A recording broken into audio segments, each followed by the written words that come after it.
working with the local church to take the hope of Christ to every student in the United States.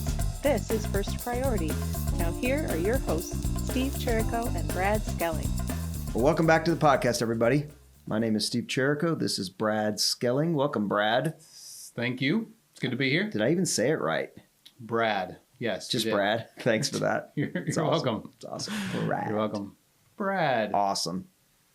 What's going on? Not a whole lot. Nothing? Yeah, before we dive into nothingness. No, it's a good moment for First Priority. It is.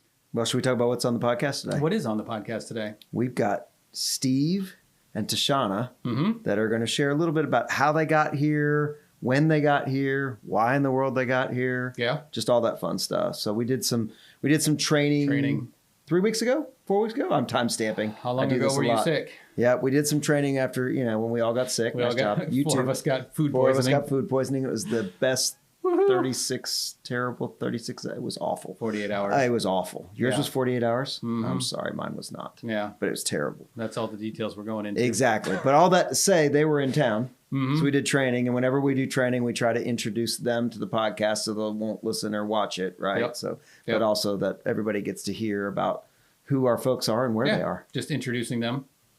Steve's over in Springfield. Tishana's up in Kentucky. Exactly right. Making things happen. Well, let's jump into Steve and Sounds good. Let's do it. Well, everybody, as Brad and I were just talking about, I've got another guest on the podcast today.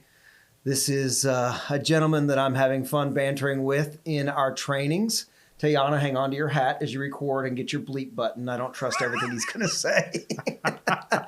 And the good news is we already like you because you're a Steve. And that is correct. It's normally a Brad and Steve show. Yep. Which doesn't roll off the tongue very well.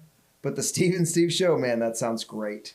That's what I do. Great. Ladies and gentlemen, Steve Snapp from the greater Ozarks area. Yep. Working with our frenemy, Jeff Stanford. Jeffrey. So tell everybody who is listening today, tell them a little bit about yourself, who you are. If you decide to talk about your family, that's your business, all those things. Just catch us up. Cool. Well, yeah, as you said, I am Steve, the original Steve. From Springfield, Missouri. Been there my whole life, so that's all of 25 years. Lies. Let the lies begin. Well, that's amazing. That's amazing. It's believable. 25 squared. Is that what we said? Keep going. All right, keep going. So, yeah, I've been there my whole life, married with 2 kids, which is wonderful. Let's see, what else? Yeah, tell us. Well, so that's good. That's good. You talked about your wife and kids. Are your kids also teenagers at this point, or are they still growing? No. So 29-year-old and an 11-year-old. Come on. Yeah, I have 2 grandchildren. Get some of that. That's what happened to the hair. I'm just saying. When you go bald at 25, you lose your hair. Or when you have grandkids, you lose your hair. Yeah. And I did mention to Steve, because he had the first name Steve, I did a little bit of an internet search on him. Yes. Do we want to talk a little bit about when the hair did exist, or should we just go past those photos? This is a lifestyle. Okay? Oh, it is? This is by choice. Okay. All right. Only a few of us can. So you're not bald, you're shaven. I'm shaven. That's what I do. Yeah, you're not. That's great. All right. So wife and kids, you got a cool thing where you got some expanse between the kids. You also have a couple grandkids. Yep. All right. Tell us a little bit about, most of our audience, not all, but most of our audience are folks that are attached to First Priority on a staff level. Yep. There are also folks that are out there doing incredible work that just love what we do and want to be a part, but it's not their gig. Right. And then we got those key student leaders that just can't get enough. So tell that crowd, right? How did you even find this? How did it find you? Well, how much time do we have? I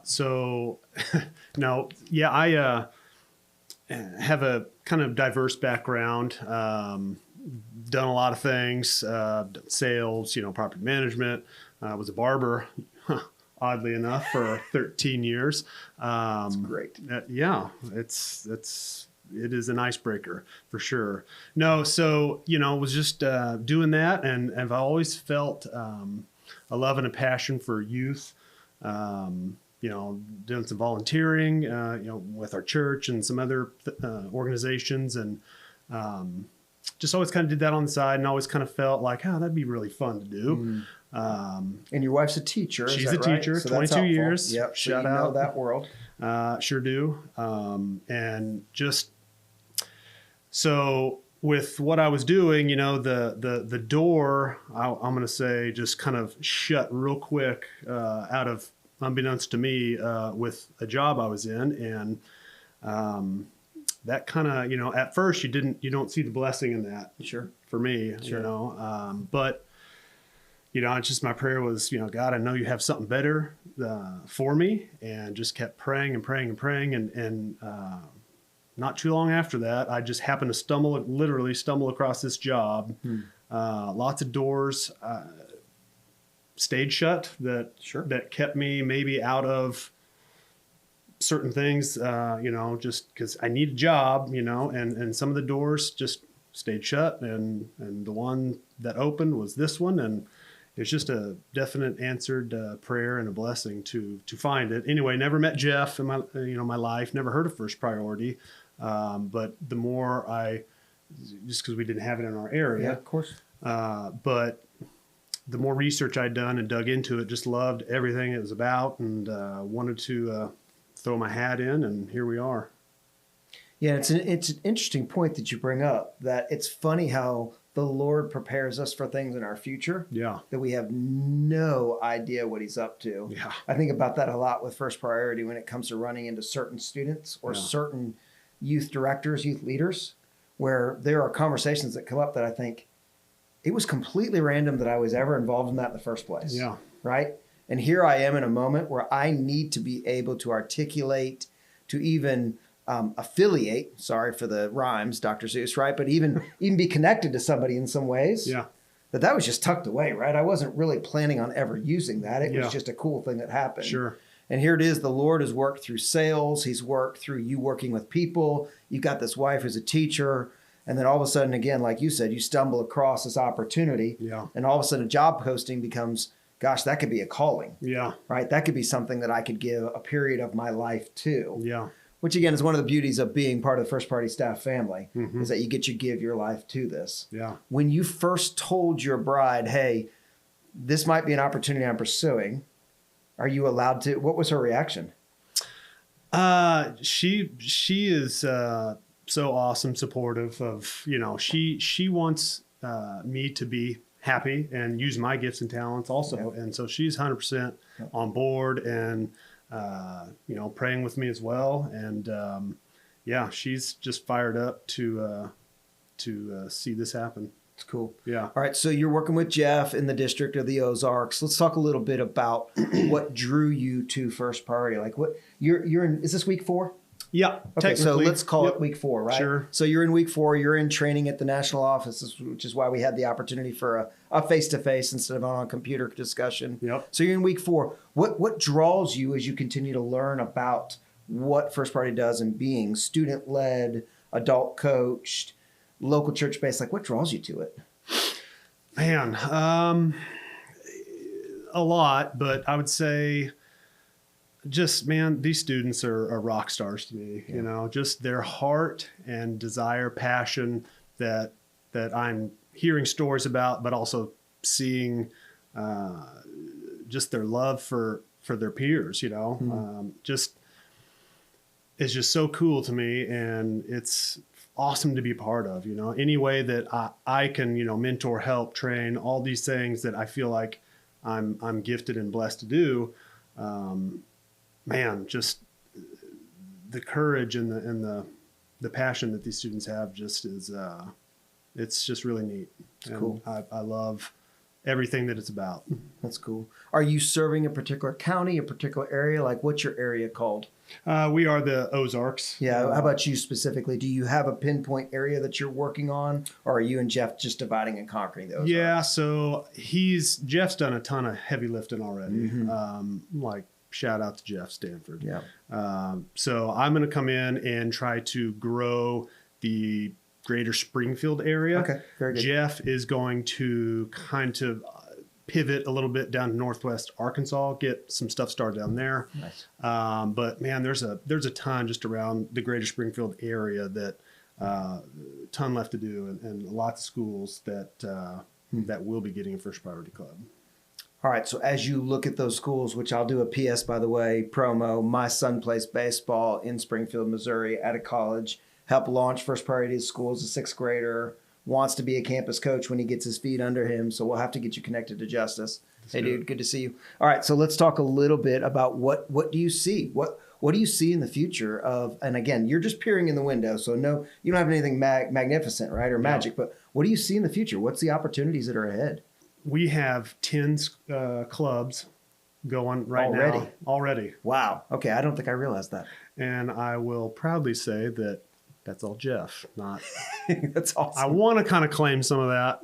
Maybe somehow, some way it was me, but not at all Jeff. No, really was Jeff. Yeah. No. So yeah, we have 10 already, which is amazing. Yeah. I just, like I said, to me, every school, middle school, high school, what an opportunity, you know? And I think honestly, just getting to share the vision once, youth pastors and students hear what we do, what we are, I think it's kind of a natural byproduct of, oh yeah, let's do this. Yeah. You know, I would love to have that in our school, you know?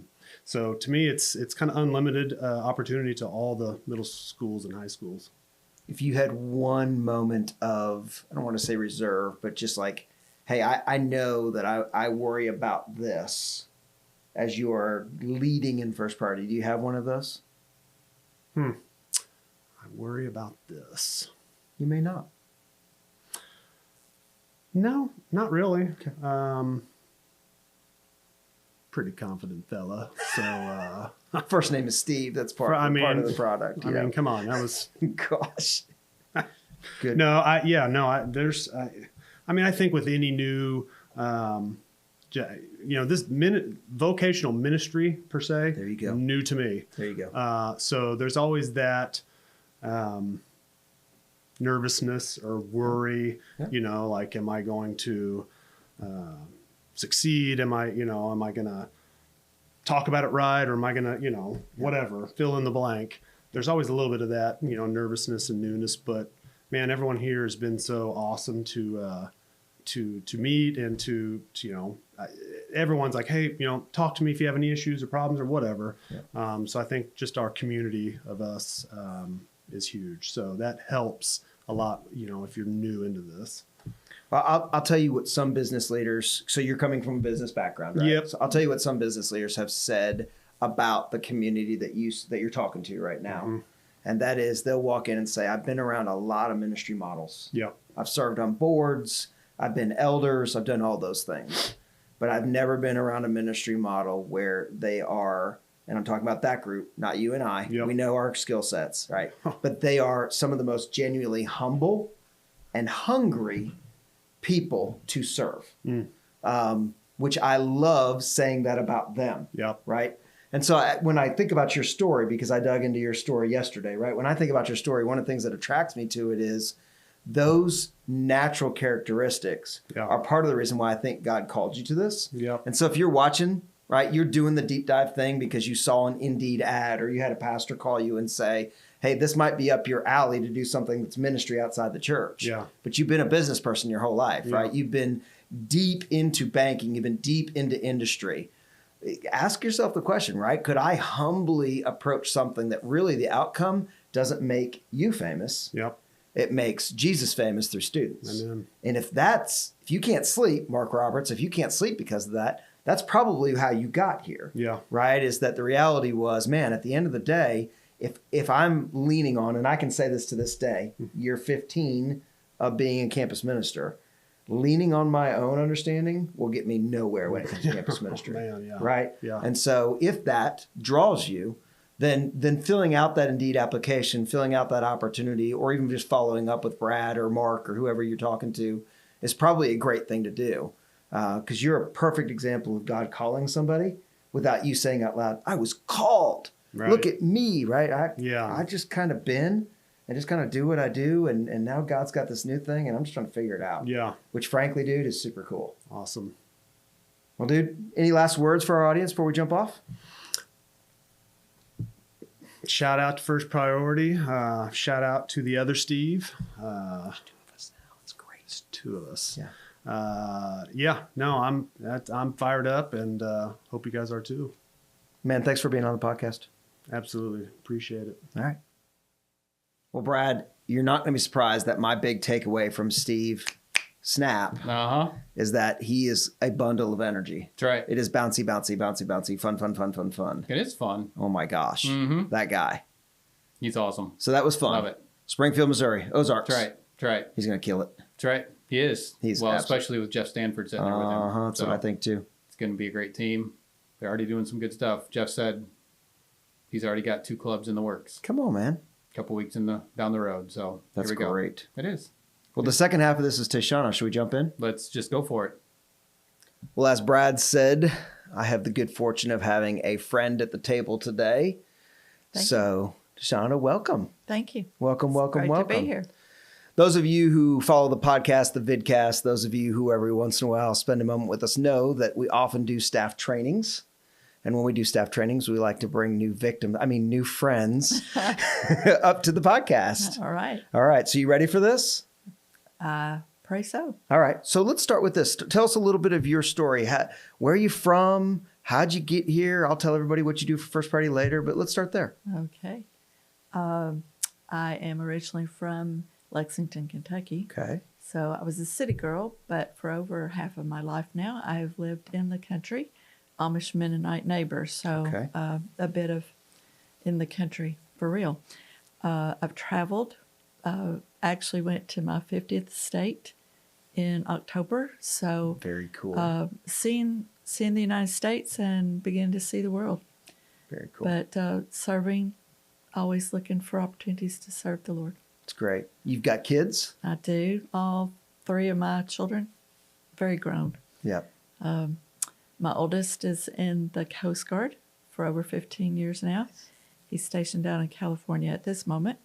My daughter has served in the Peace Corps. She's lived with me off and on through many of her life chapter changes. Love that. But she married in August, so she works in my county. She's the tourism director, but love that.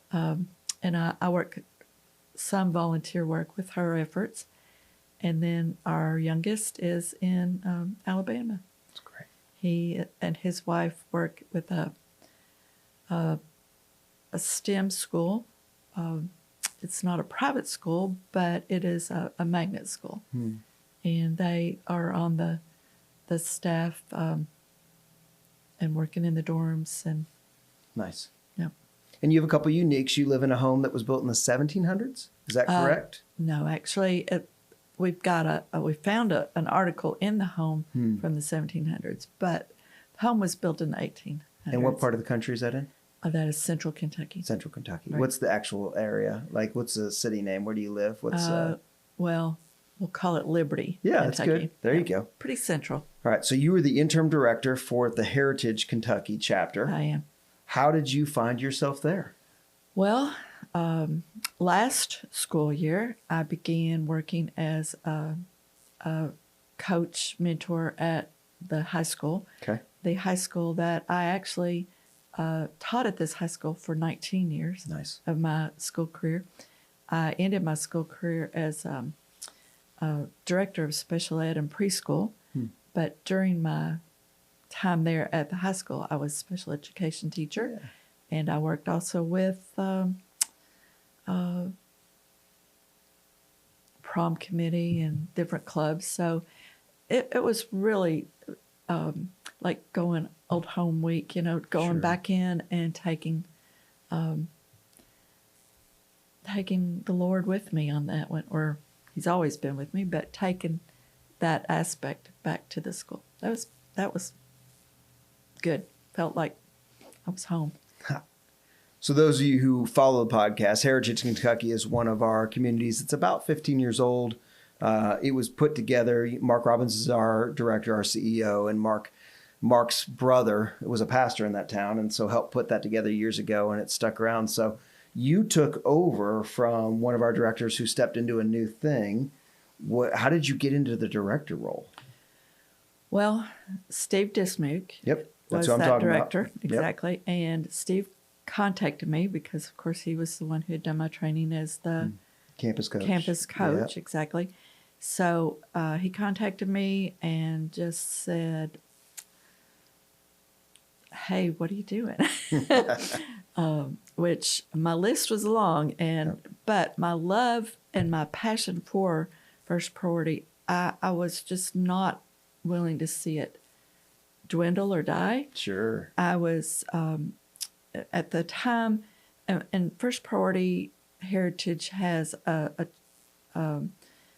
portion of it works with priority kids, and then a portion with First Priority.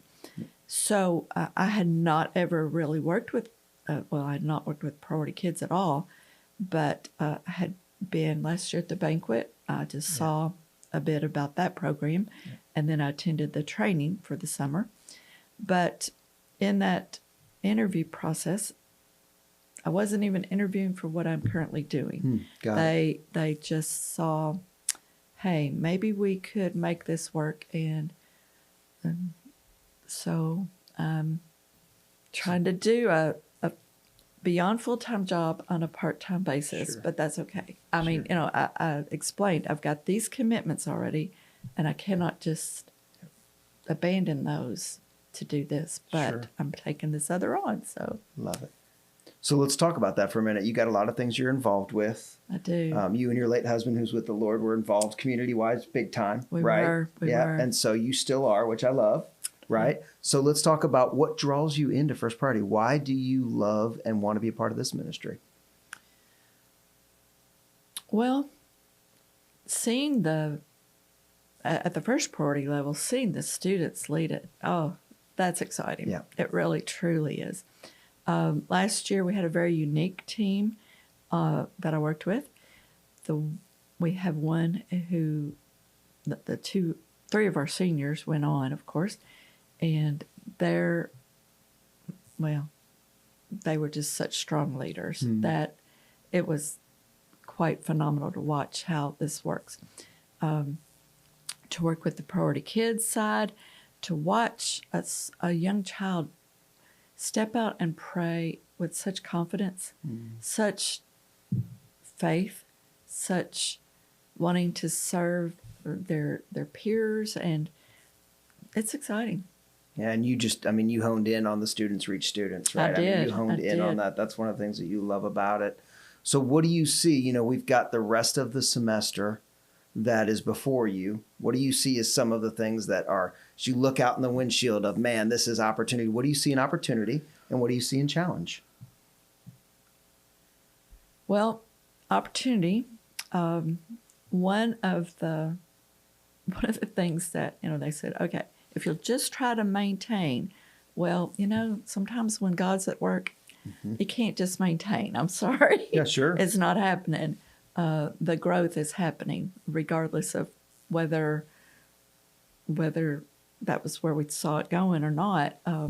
But I'm just excited that growth is going in my home county. Yeah. So, because as of the beginning of this year, we only had one school, the high school, where I was doing it within my home county. Sure. But now I actually am meeting with some folks tomorrow to sign paperwork and get a third one going in my home county.